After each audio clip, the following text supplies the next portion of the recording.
Welcome to another episode of Music Musings. I am your host, Derek. With me on this beautiful Saturday is Pat. Hey, how are you guys doing? Proud to be in New York today. New York Mets Knicks. is doing well. Knicks is doing fantastic. I'm saying it right now. Knicks in 4. Yeah, Knicks in 4. Come on, baby. All right. I'm all about it. Haven't watched basketball in Yeah. 20 years, but here we are. Yeah, hey, it took long enough, but you know what? Save the best for last. Right. There we go. We were all waiting, and we finally got our wish. People are pulling their Knicks jerseys out of the closets, wherever it was under your bed. It's okay. Hey, mine's somewhere. I don't know where it is. I'll call my dad. He'll find it. I bought a shirt, so hey, that means something. See, you're repping it. All right. Yeah. You got to buy a shirt. I got to step my game up. Maybe I'll buy a hat if they win. Yeah, there we go. Anyway, All right.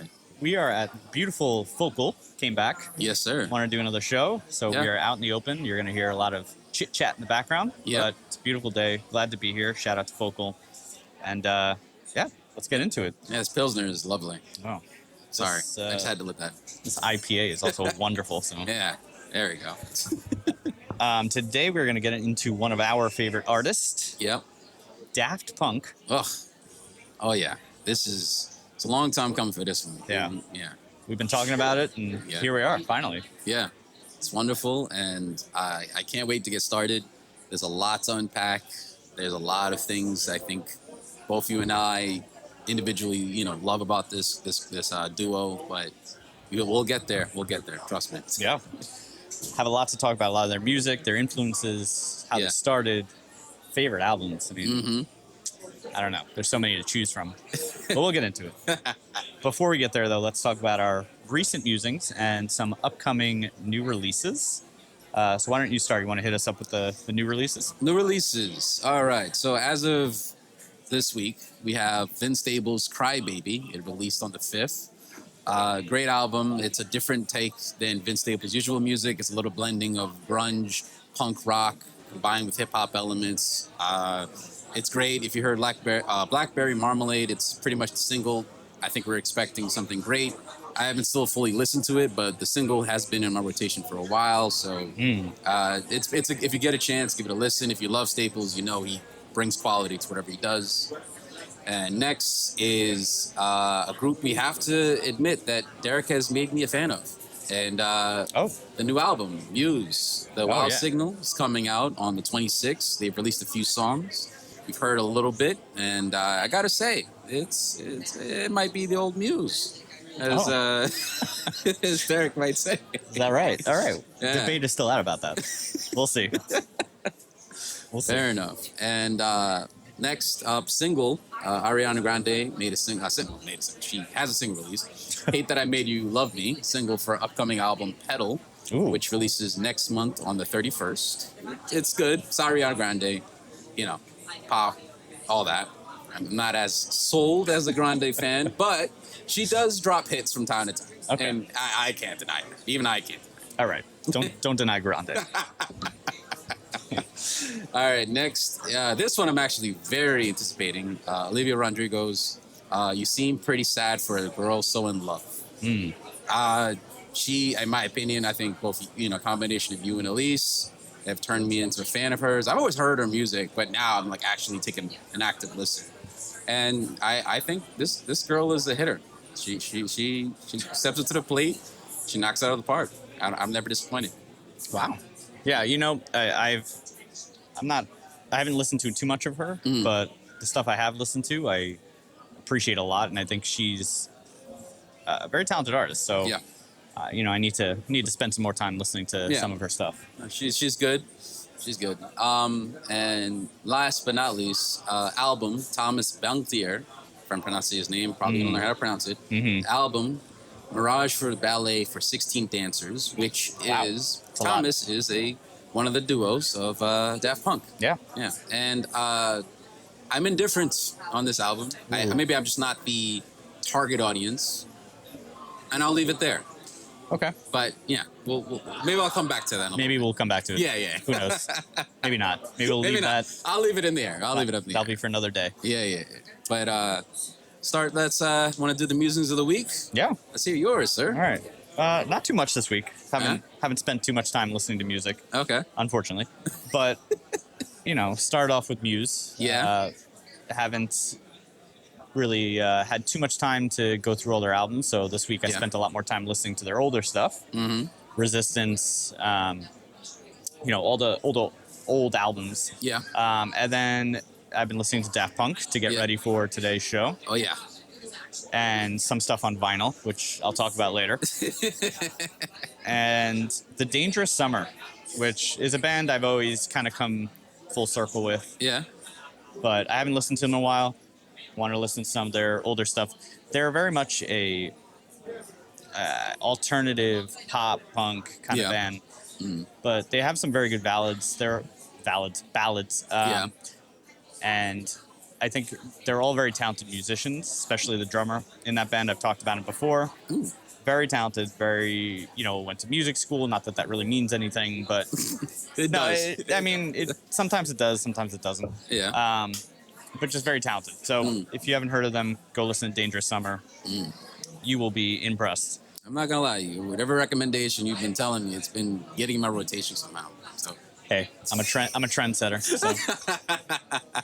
I think that might be, at least for my case, it is. It might be. So what about you? What have you been Alright, listening and to? for me, yes. Last episode, Derek has turned me into a fan. I've been listening to Muse myself, Nice. Supermassive Black Hole, Okay. and Nights of Sindonia. And I was just like, oh, I'm not gonna let go of that song. I've been bumping that, and Yeah. How dare you? Also, Oh man, it's great. Fantastic energy. To me, it's like anthem music, and I love it. And it's great. Next on my list for me, Naomi Sharon. I brought her up. She's from Canada. Fantastic R&B singer. Great soulful ballads, if you want to call it that. She's really really talented.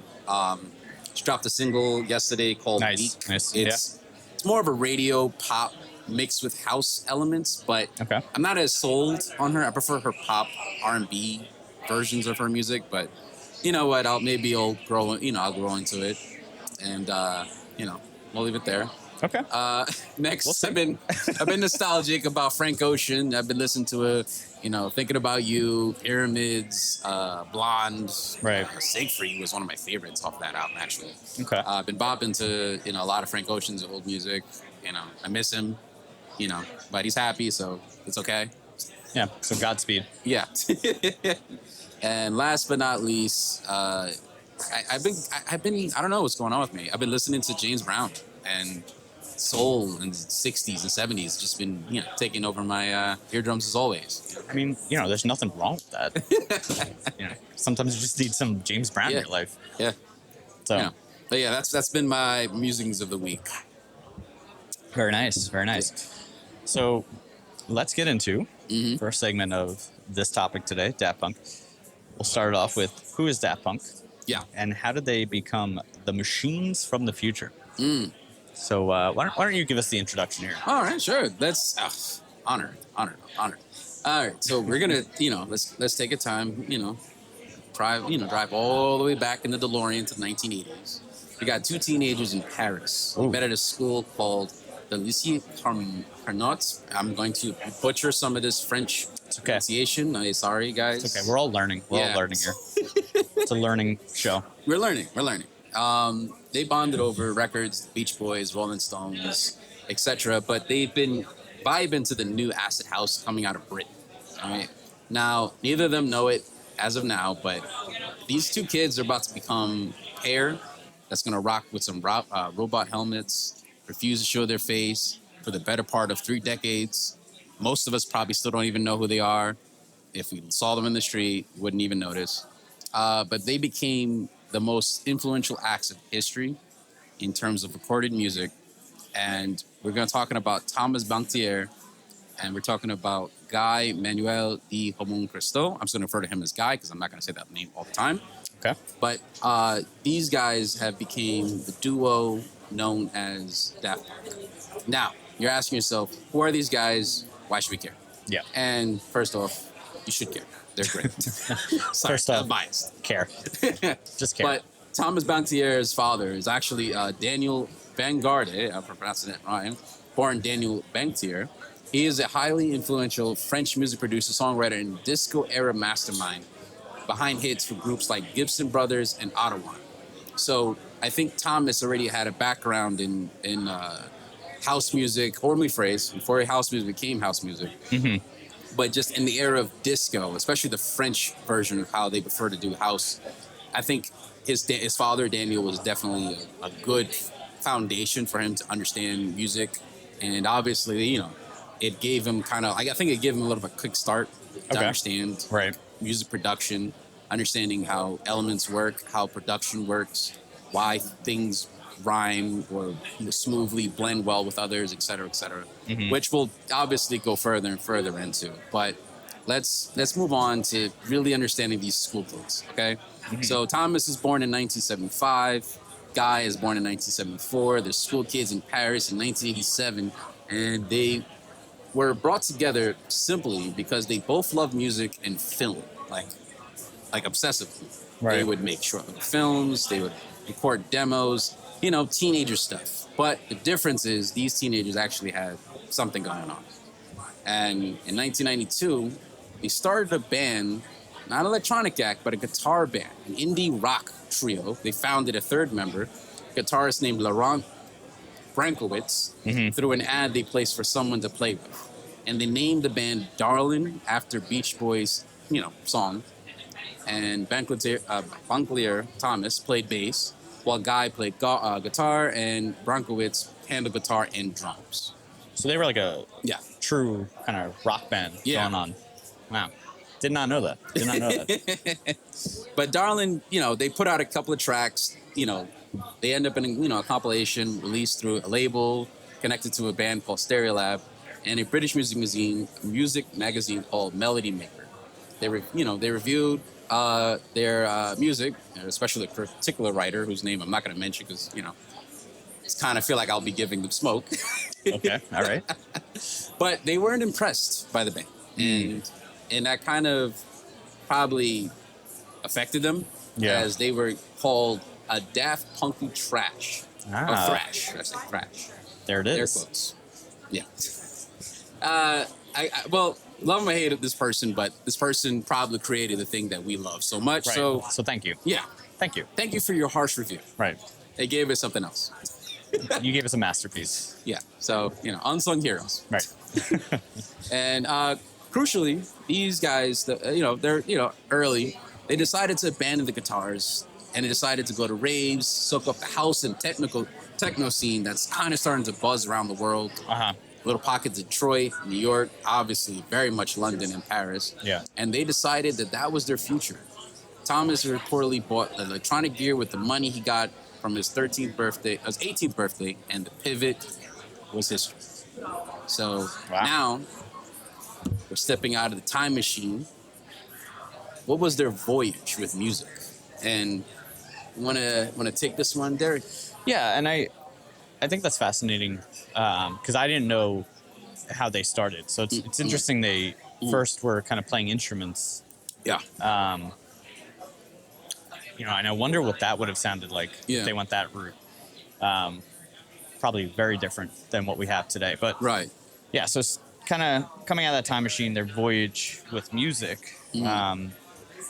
So I think their aesthetic, their look, right? Everybody knows they have these helmets or these masks that they wear. And they worn these masks before the public appearance. But they committed fully to their personas. So 2 robots in elaborate LED lit helmets, one silver, one gold, with leather jackets, metallic gloves, and they never appeared without them. They rarely gave interviews, and they rarely even went on TV as themselves. I can't really even remember if they ever did that. I don't think they ever have. No. I actually, then this is a side note, I've never actually seen them without them on. I've never actually looked it up. Like, what do they look like? Yeah. Until recently, I know that I'm going to say his name very wrong. Thomas? Thomas. Yeah. did a show with Fred again. Yes, I saw that set. That was wonderful. And I was like, oh, that's what he looks like. If they didn't announce who this person was, I would have been like, who's this guy? Yeah, And where is his the mask that he wears? yeah, So that's crazy. And they really committed to their personas. yeah. So we get into a little bit of the albums, Yeah. right? So 1997, Homework, Back to the Future. You want to talk a little bit about this? Sure. one? Yeah. So that's this album was, oh my god. So we're talking about late '90s, where the house scene is starting to blow up. And definitely different pockets of the world and different cities, and the album felt different from electronic music at the time.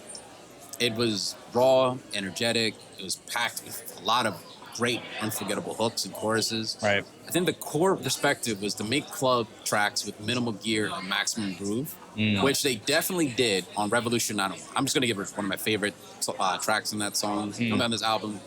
Revolution 909 is just, I love that. And obviously the classic Round the World. So Right. these guys were already, creating music in their home studios rather than expensive, studios and facilities. Yeah. The heavy use of drums and samplers, long repetitive dance grooves inspired by Chicago house and Detroit techno.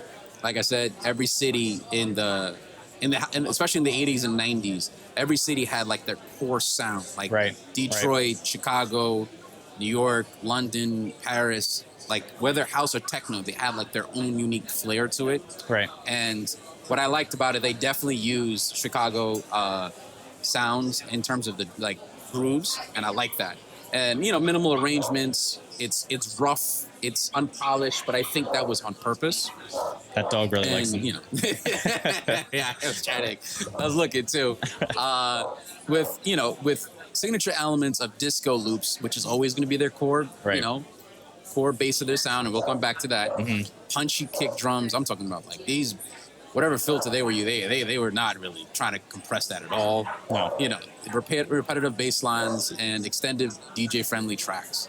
So, like I said, this track list, we got my favorites: Revolution 909, The Funk, Around the World, which I think everyone pretty much knows. Everyone knows that. And I think it's such a great breakout album for what they were trying to do.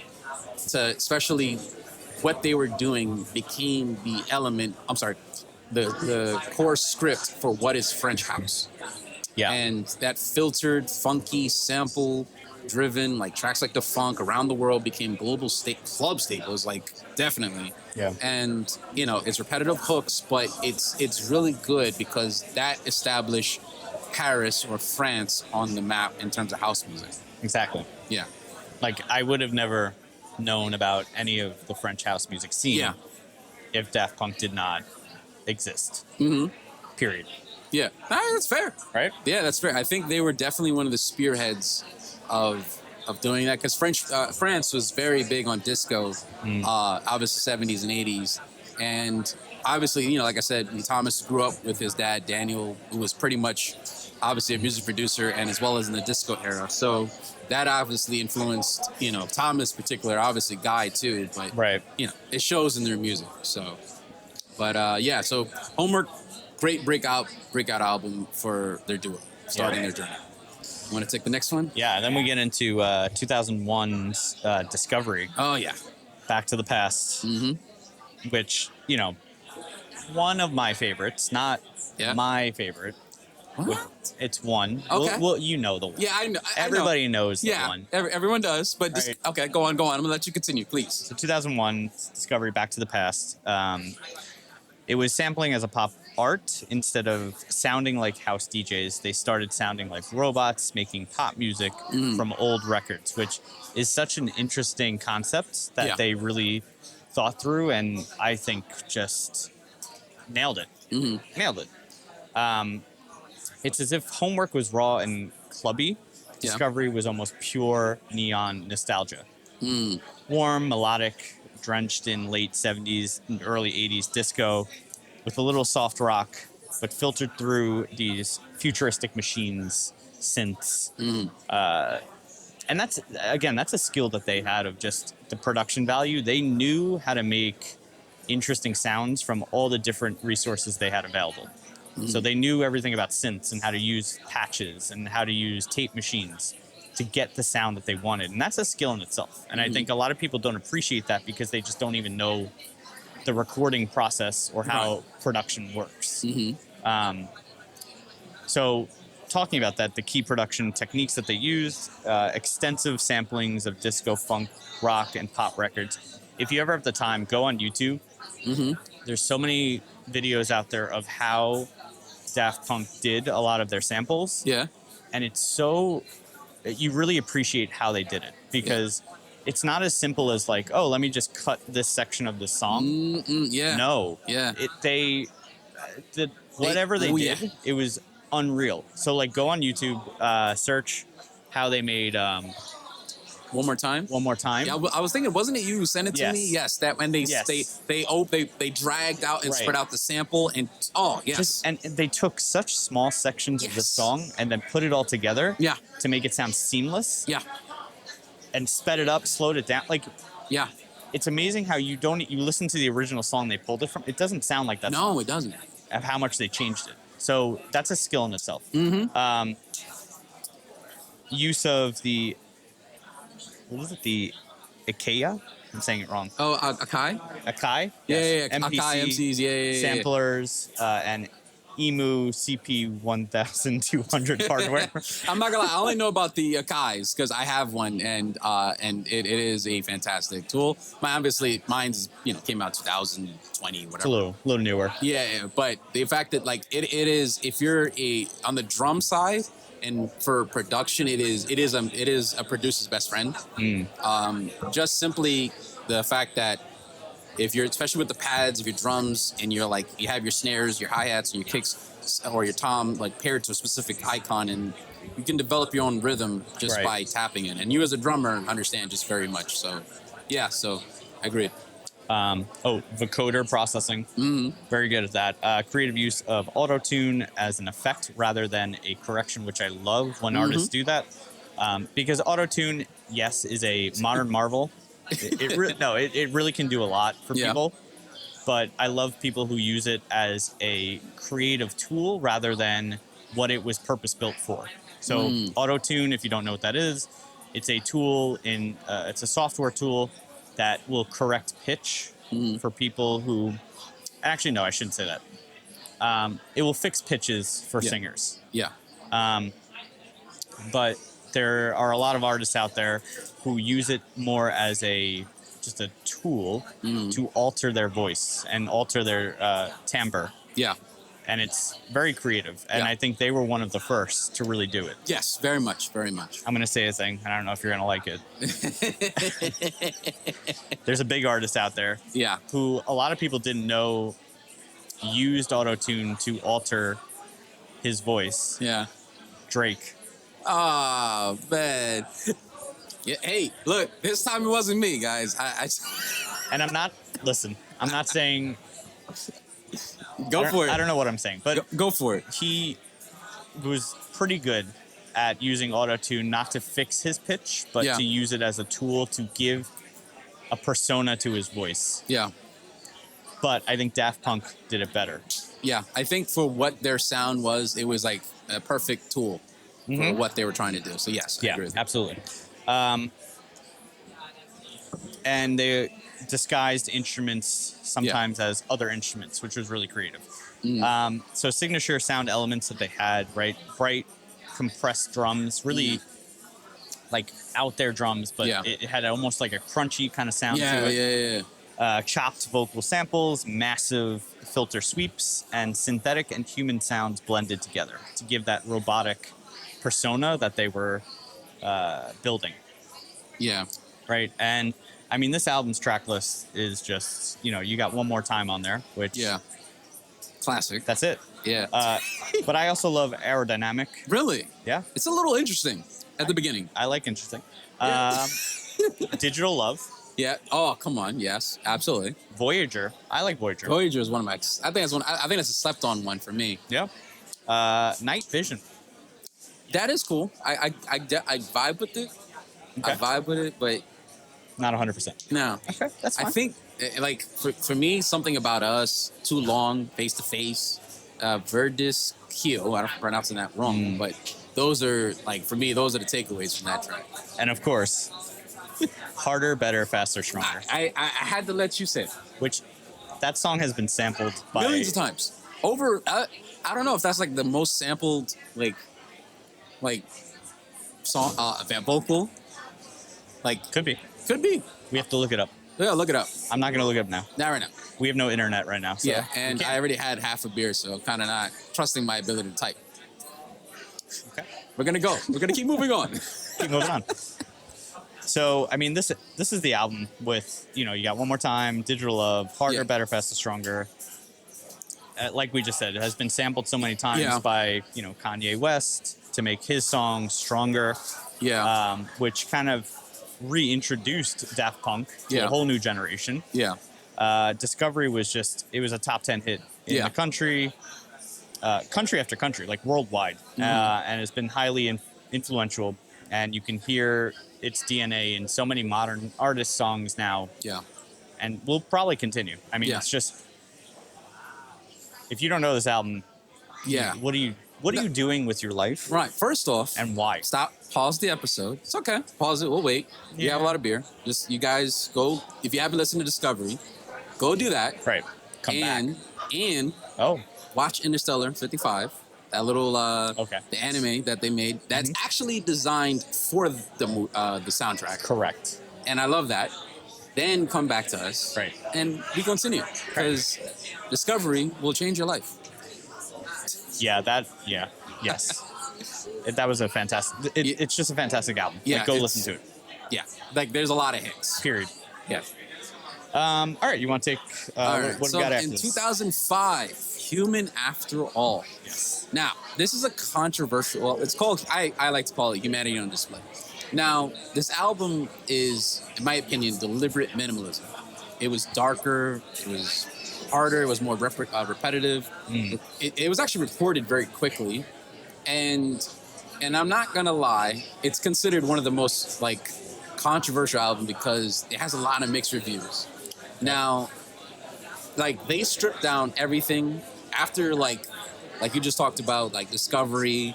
It has a lot of polished pop, modern sounding music, especially at the time. Yeah. Where Human After All, Daft Punk decided to go, we're going to go the opposite direction. The entire album was produced very quickly, and technically they said about 6 weeks, with actually only 2 weeks of actual recording. So these, I look, respect to them, Guy and Thomas. The key production guitar techniques were 2 guitars, 2 drum machines, a vocoder, an 8-track recorder, and very little sampling. Yeah.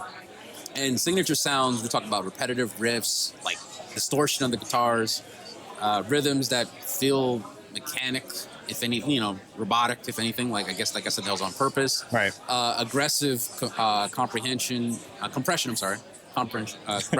Deep Yeah, comprehension. And lo-fi textures, ambient elements of it. Human After All, in my opinion, the only real good song on that album is actually the last one, Emotion.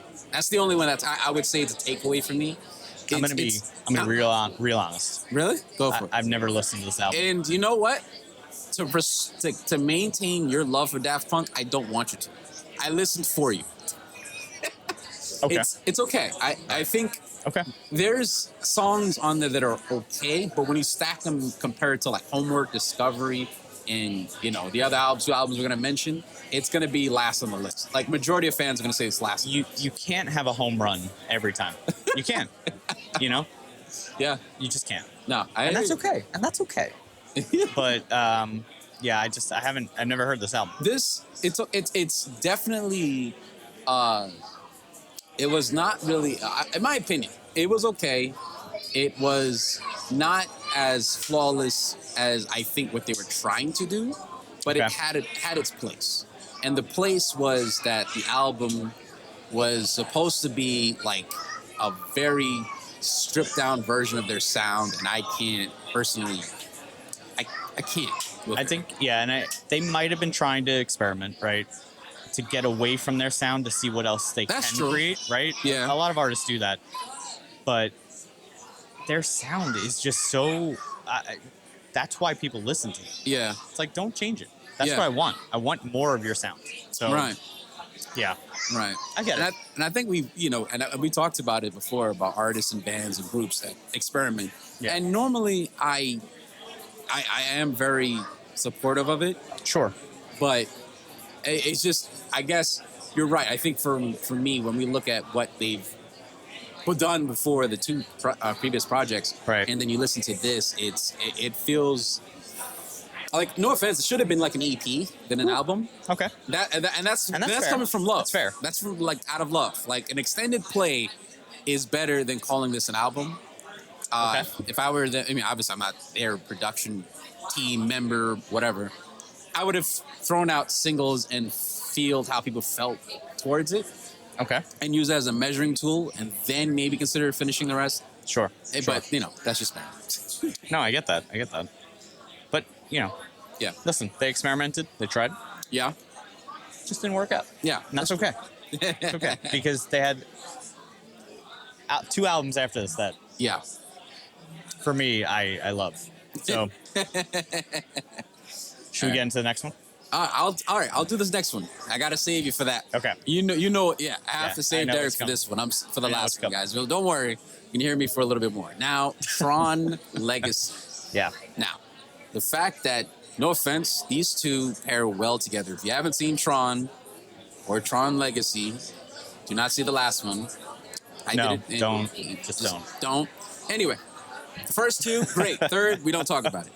Anyways, Tron Legacy. Daft Punk did the soundtrack, and it was like a match made in heaven. It was, they knocked it out of the park. They knew what they were doing. Right. This soundtrack proved that not only could they do dance music, they can do film. And like they combined science fiction electronics with Hollywood orchestra, and like they did. It's like the first time they really worked with a full orchestra, and we're talking about large symphonic arrangements, hybrid and orchestral and electronic composition, cinematic sound designs, massive low end and ambient textures. They do that very well. In general, they do that very well, but they did a great job on this one.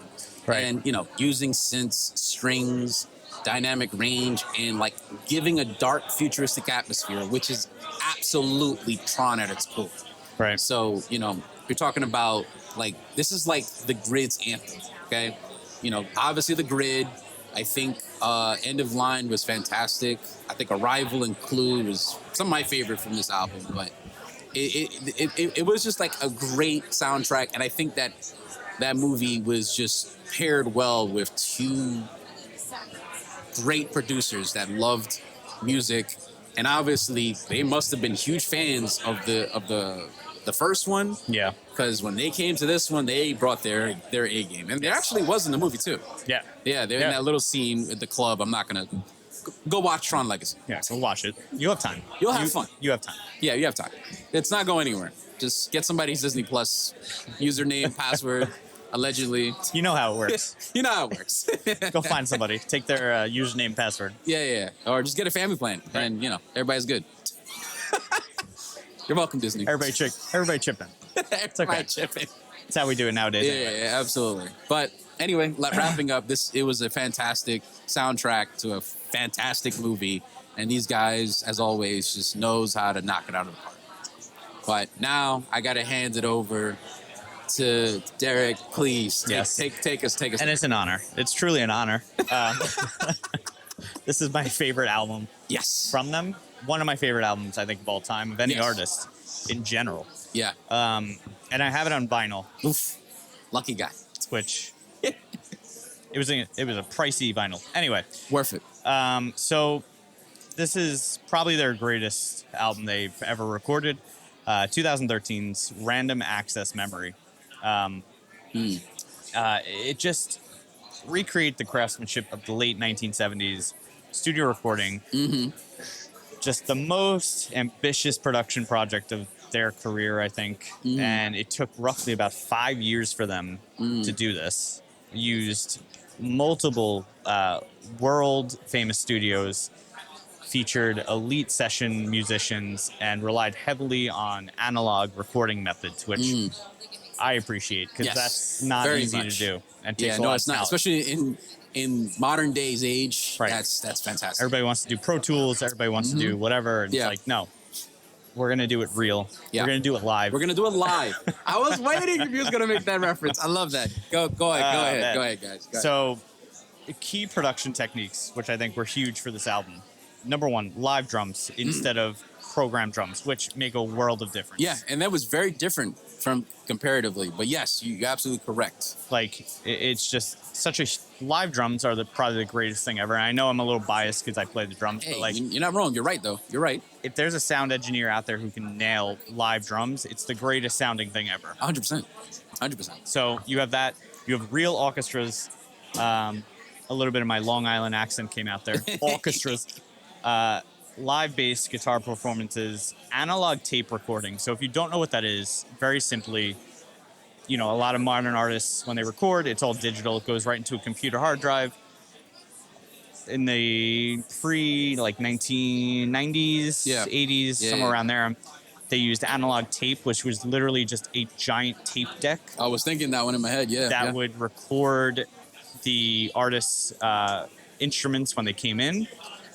And it had its own very warm, individualized kind of sound. Yeah. And you can really hear a difference when you listen to like older albums, like Led Zeppelin or anything like that, and you compare it to like newer rock things. Yeah. There's a very different sound. A lot of vocoder experimentation, analog and digital recording for compression, so they kind of mixed both sounds. But really, their signature sound elements here were just exceptional dynamic range of all instruments, crystal clear mixes, and this was huge. The production value on this was unreal. You can really hear, and it really comes out in the vinyl, and that's why I spent that extra money. You can really hear every detail of every instrument when you listen to this album. When you listen to a lot of these albums that use digital instruments, there's detail that's missing. It's that human element of somebody who really is playing the like violin, for example, versus just it's a keyboard sound or a synthetic sound from a computer. 100%. There's a difference, right? Yeah. They had vintage disco and funk influences, extremely detailed arrangements, and I mean, every track on this album to me is the best track ever. But Yeah. some of the great ones, Get Lucky, Giorgio, Touch, and it's just they would spend so much time on this album. Like Daft Punk would spend days or weeks refining just a sound on this album to get it to be perfect. And that's not a thing anymore. No. Everything's rush, rush, rush, go, go, Yeah. go. We need to make as much money as possible. Yeah. So you have 5 days in the studio, and that's it. Yeah. And they spent time, they spent money to really make sure that every detail was perfect. Perfect. And I love that, especially in today's age, and we've talked about this before, where I think artists, bands, and groups are so, whether it's pressure from competition, pressure from labels, that they rush out quality. I'm gonna say quality. They think more quantity over quality instead of quality over quantity, but it's hard to do that, and especially, but I guess in Daft Punk's defense, they're already at the height of their career where they're already a legend in the making, and then they just came and dropped this. Right. Yeah. So. I mean, and then you have this track list, right? Yeah. And I can go through every single song on here, and every single song on here is a hit. Yeah. There's literally no track on here that I don't like. Everything seems right. I don't think anything is out of place. Yeah. And I mean, some of my favorites, Giorgio, Of which course. I know I talked about. Yep. Instant Crush, Okay. Lose Yourself to Dance, Absolutely. Touch. Yes. I mean, the big single, Get Lucky. Yep. Doing It Right. Well, that's one of my favorites. Yeah, that's one of my favorites. Even Contact, the last track. Yeah. It's just every single track on here Everything belongs right has where a it needs to- purpose. Yeah. has a purpose. Yeah. And it's just, I mean, this album. I'm now gonna go home later Yeah. and listen to the vinyl Lucky guy. and just let it play. Just do me a favor. Make sure you pour yourself a glass of whiskey with the box. Wow. Just face that stereo system of yours for me. Yeah, no, I will. I'll take a video and I'll send it to you. There you go. See? All right, there we go. Derek's going to put that up for Instagram for us. Yeah, you know what? It'll be up there for everyone to enjoy. Yeah, make us jealous. But it's such a well-composed, well-produced, thoughtfully crafted album that you can't, there's nothing about this album you can't like. No. I don't even care. You don't even have to like Daft Punk. No, I think I think this album is a musician's favorite album. Not even a musician. Like, I think anyone. You can listen to this album and be like, oh, this is just a great album. There's like especially for me, you know me, I love obviously 70s funk and sounds, but the fact that there's such devotion to the past production techniques with analog, with live recording of instruments being used, obviously bringing in our boy Giorgio Moroder. Yeah. And it's just everybody that they brought in to help with this project was like a fantastic piece to this puzzle that we call a masterpiece. Like, Even Pharrell. yes, yeah. I would never have thought about him on the hook, but it fits. It fits. Works. It fits. Yeah. So if you haven't, which I don't know how you haven't. Yeah, I'm not gonna lie. Unless you have no. Yeah. So if you've never listened to this album, I don't know. do yourself a favor. Go listen to it. Just give yourself a chance. It's one of the best, and I'll stop it. I'll stop. Yeah, One of the best. Maybe we'll put up a poll, or maybe not a poll. Maybe Oh yeah. Tell us your thoughts. Go listen to this album. Let us know what you think of this album. Random access memory. Okay. We can definitely. And if you are a Daft Punk fan, because I'm actually interested. So if you're not a Daft Punk fan, go listen to this album. Tell us your thoughts. And if you are a Daft Punk fan, then you already know. Yeah. But this is for the non. You can tell us your thoughts too. Yeah. You can still tell us your thoughts. Right. But if you're not, tell us your thoughts. Yeah. We'll put a comment board on our website. Yeah. Go check that out. We want to hear, because maybe if you write us a nice little comment, we'll share it on our next episode. We'll shoot it out. Yeah. Yeah. But I will say, and I feel like I'm about to ask a question. I just figured. Go ahead. When we think about Daft Punk's, obviously there's other albums and compilations in the discography that we could talk about. Sure. But the main ones are the main ones we just talked about. I feel like I already know your answer in the best album out of the discography. Okay. Yeah, all right. you already know. It's this album. I know you guys can't see Derek, but Derek looked at me with such a like, why did you even bother asking me that? I mean, is this yours, or do you have another one? It's tough. It is tough. I'm nostalgic, unfortunately. Okay. It's a tie between Discovery and Random Access Memories. And that's the same with me. Like, if I had to give a close second, it would be Discovery. Yeah, okay. Because I do appreciate that album. I do like a lot of the tracks on there, and that was very much them. Yeah. But I think this is Discovery refined. Yes. You know what? That is a perfect. Refined and also just, like, mastered. Yeah, mastered well, mixed well. Right. Everything belonged. I didn't see anything that didn't. But like when you think of like Discovery, with like 70% of the album, I think I can listen to with no skip button, or maybe I'm like, I'm not sure I'm feeling about this. Where I would acknowledge that Random Access Memories, there's no skip. You can listen to that whole thing. No. I hear you. Yeah, I get you. that's what it is. That's the difference, I think. Yeah. So, let's talk about. We've gone through Random Access Memory. Yeah. What's next? What would be next for them? So where do we go from here? Yeah. So now the world celebrates the duo. How do they influence the sounds of their era? What impact did they have on music? I'd say number one, they brought electronic music into the mainstream. Before Daft Punk, electronic music was always considered like a niche genre in North America, in Chicago, Detroit, New York. Like, it was more like you go to the famous house clubs, and we're talking, they're playing the 90s music, but no one really was vibing with it. No one was really like giving it a chance especially on the radio. Besides certain hits like Crystal Waters, Gypsy Woman, things like that. Like there's certain tracks, but Daft Punk said, no. This is the future, and you guys are going to acknowledge it. So I gladly respect that Daft Punk took a chance and was the pioneer to put it on the mainstream.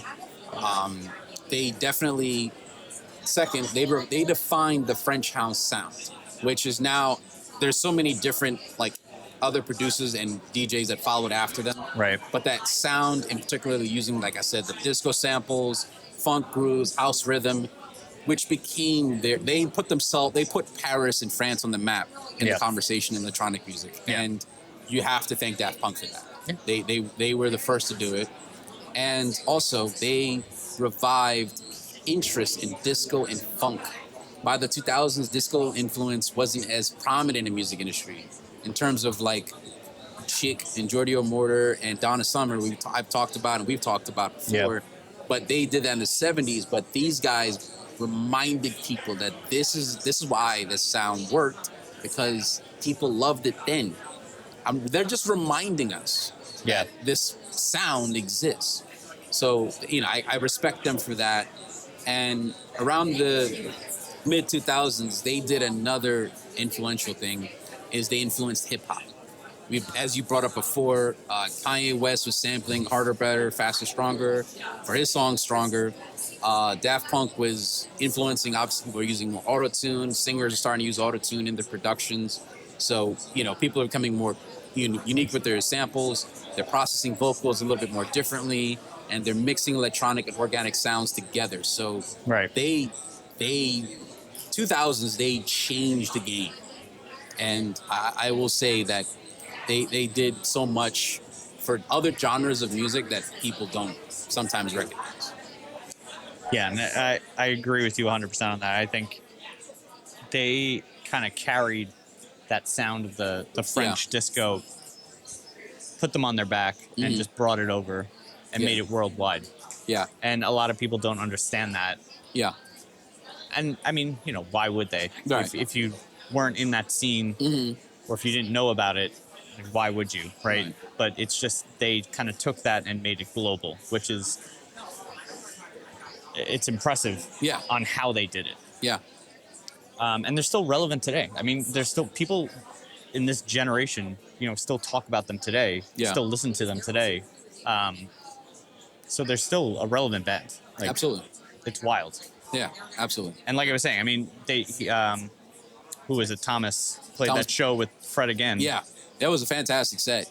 And it was bonkers. Like, the world was like, bonkers. Once they saw him, and I mean, for most people, like you said, most people don't really know what they look like outside of their helmets. And when I saw him, I only know Thomas. I can recognize Thomas' face for some reason before guys, but but when I saw him on the set with Fred again, I was like, "Go ahead, please. You know what you got to do. You got to drop one more time. The crowd. And that crowd lost their mind. Yeah, they were seething. They were like, "Please, you know it." That's all it takes. It's like he literally just hit play. And people lost their mind. Yeah, because it's such a core memory to everybody, whether you were young and you heard it on your, on the radio, whether you were, listening to it at clubs, it impacted everyone. Yes, for 2 generations and possibly a third. And I think that's just how much of an impact these guys had. Truly. Yeah. So let's talk about why did they stop their journey? And will they come back together? Interesting topic. So February 2021, Daft Punk shocked the world. By announcing their breakup. And it came through a short video. And there was no, like most bands, there's always some kind of dramatics or some kind of fallout. There was none of that. There's no public feud. There's no farewell tour. Just an ending of an era for one of music's most iconic partnerships. And, the fans were heartbroken. I remember hearing about this. And not that I'm not a super fan, right? Like I mean, I've never been to any of their shows. But I appreciated their music and I bought their albums. and it was kind of like a shock to me. And I was like, well, Yeah.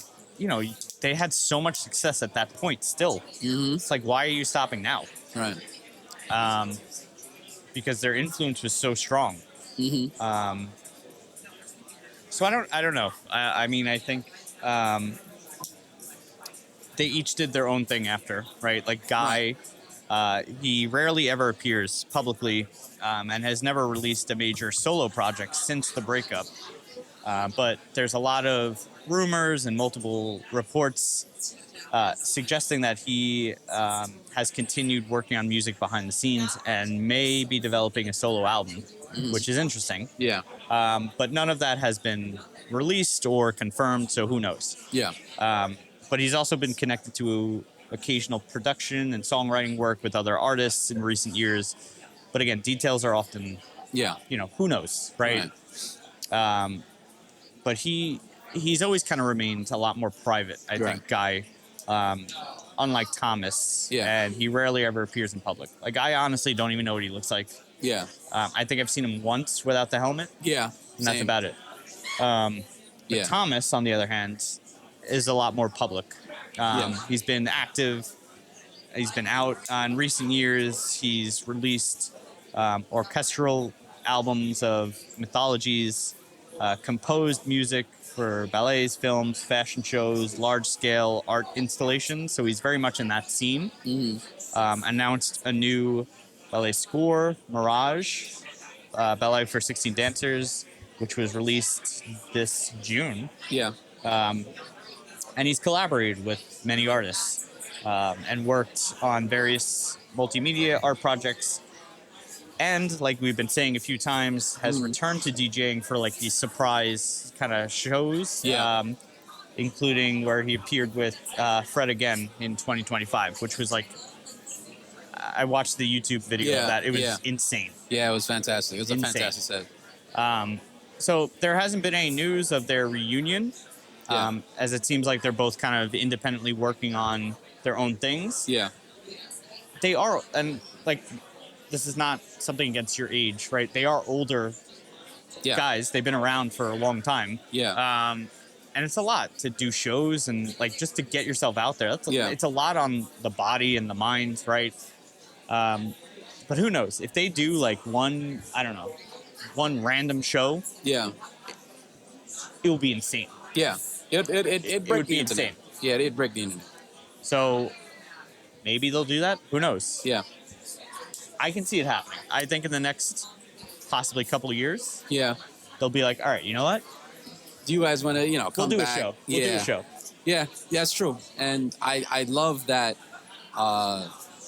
they stuck to their roots. I have an opinion, and this is just my opinion. Sure. I think they realized they've done so much for music that they were like, before our music becomes stale or we become a former shell of ourselves, let's stop. And I think that's the most bravest decision a musician can make. And it's also one of the hardest to say, like, because we always want to create, we always want to push the envelope and challenge ourselves. But eventually, after a period of time, I think it's okay to say we've done enough. Yeah. And it's okay to say, like, all right, we've proved our love to music, and I don't think there's anything more you need to, learn from us or hear from us. Yeah. And if there is, you can just listen to our old, our discography. Yeah. But I think, as you just said, like, I think they've gone as far as they can take themselves as a duo, and now they're exploring their individual like careers, And it's a courageous thing that they did that, and I respect them very much. But I think it was a wise decision. You got to know, and I think that is a skill in itself, like you said. Yeah. You have to know when to stop. Yeah. Even though they were still successful, you have to know, we've reached this point of, I don't want to do this anymore, or I want to experiment and do other things, like my own solo project or something. Right. Like, there's a point of, like, you got to just stop. And after, like, they've been doing it for, 40, 50 years? Yeah. Yeah. They're probably bored. Yeah. A little bit. And, like, we're going to take a break. Who knows? It could be a break. Could be, they're done forever. But right. it would be insane if they come back for like a one-night show. Yeah. Yeah. By the way, you can send us some money. Let us go to that show if that ever comes out. Support your boys. Yes. Support the other duo. We'll investigate. We'll go there for you, and Yes. we'll let you know how it is if that ever happens. Yes, please. No, but I get it, and I Yeah. think they knew when to kind of bow out Yeah. on a high note. Literally. And we both respect it. We obviously miss them, but we just thank them for what they've done. So, Yeah. Yeah. So let's do a summarization of Yeah. their career, their awards, their legacy, and maybe what's expected in their future. Yeah. So let's take it back to 2009. Mm-hmm. They won the award for Best Dance Electronic Album. That For was Alive, Yeah, 2007, right? Yeah. Unreal. Also 2009 Best Dance Recording, which is separate. Harder, Better, Faster, Stronger. Correct. Why not? Yeah, of course. And then 2014, we got 3 awards here. Album of the Year, Record of the Year, and Best Pop Duo Group Performance from Get Lucky, Yep. which that was a wild year. Yeah, that was. I think about it. I want to look at who else was nominated because that's a tough. Yeah. Tough. That was a sweep. That Yeah, was a sweep. Yeah, the historic 2014 sweep, as you like to say. Like Yes. the New York Knicks, they're going to sweep. Yes, yes, I love that energy. Yes, Knicks and 4. But also 2014 Best Dance Electronic Album, Random Access Memory. Yeah. So there you go. There's the sweep. Yep. So yeah, the historic 2014 Grammy sweep. Like we just said, Record of the Year, Album of the Year, Record of the Year, Best Dance Album, Best Pop Duo Performance, along with technical awards, Best Engineered Album, Non-Classical Album, and many music historians view this as a milestone because it was one of the rare occasions an electronic act won the Grammys top prize, Album of the Year. And that is big. I don't think that's happened much, if at all, really.